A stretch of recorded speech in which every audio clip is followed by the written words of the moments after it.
بسم الله الرحمن الرحيم. الحمد لله رب العالمين، وأصلي وأسلم على نبينا محمد وعلى آله وصحبه أجمعين. إشكالية في المجتمع العربي عموما وليس في المجتمع السعودي فحسب، أنه إعطاء قداسة لمن هو في الماضي وعدم احترام بشكل واضح لمن هو في الحاضر.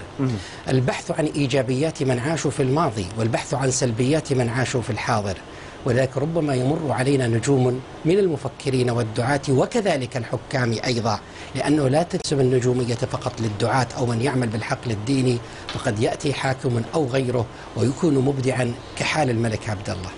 روعة هذا الإنسان، وأنا أتقرب إلى الله ورب الشاهد علي بهذه الألفاظ: لا ابتغيت دينارا ولا درهما، أسأل الله سبحانه وتعالى أن يخلص لساني في هذه اللحظة إن كانت نيتي غير هذا الرجل يا سيدي إنسانيته شكلت بعده السياسي وليست ككثيرين غيره، سياسته شكلت بعده الإنساني. صحيح. بعض الناس الآخرين من سياسته أن يكون طيبا من الناس. صحيح. هذا كان طيبا فشكل بعده السياسي، فجاء بلون جديد ما اعتدناه في السابق بأطروحته السعودية. ولذلك السعودي حينما يتكلم عن الملك عبد الله بعضهم يقول أبو متعب، بعضهم لأن صارت علاقة ود وحب وليست علاقة حاكم بمحكوم.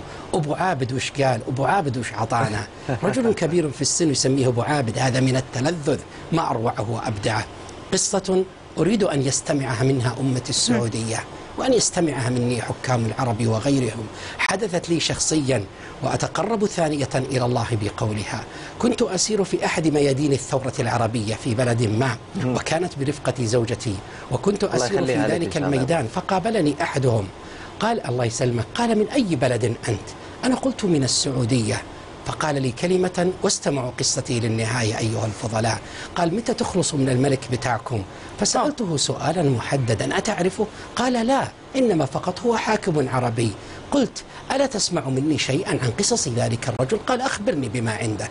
فأخبرته عن الرجل وما فعل وشخصيته. قال: استمع مني. قلت: ماذا عندك؟ قال: عضوا عليه بالنواجذ، لمثل هذا الحاكم خرجنا إلى هذا الميدان. هذه قصة حدثت لي وأنقلها للأمة السعودية، لأن بعض الناس يحسب السلبيات إلى الإيجابيات في طريقة تعاطيه مع الحاكم. لماذا حينما ننظر للحاكم ننظر للسلبيات ولا ننظر للإيجابيات؟ ابدأ عد الماضي وكيف أصبحنا. ولذلك حتى حينما الإنسان يتعامل مع الآخر الإيجابي في التفكير تكون نفسه نورانية، فيشع ذاته فتشع على الآخرين فيشع الآخرون عليه.